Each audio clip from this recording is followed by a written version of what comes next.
Uji pelaksanaan operasi yang dilakukan oleh Basarnas Palembang dan potensi SAR di Sumsel ini dipantau langsung oleh Brigjen TNI Marini Rasman, serta para anggota Basarnas dari pusat. Di mana uji pelaksanaan operasi ini sendiri nantinya sebagai bentuk upaya dari Basarnas serta potensi SAR lainnya di Sumsel, khususnya Sumsel, mengantisipasi terjadinya bencana alam maupun transportasi, baik itu darat, laut, maupun udara.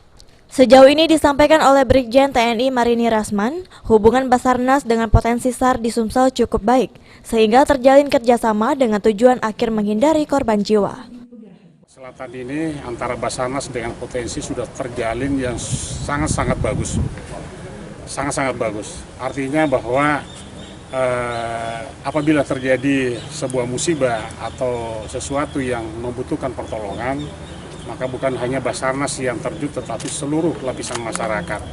Oleh karena itulah yang kita ingin padukan antara apa yang telah direncanakan oleh Basarnas maupun dengan melibatkan potensi sehingga terjalin sebuah kerjasama yang tujuan akhirnya adalah kita bisa menghindari terjadinya korban jiwa.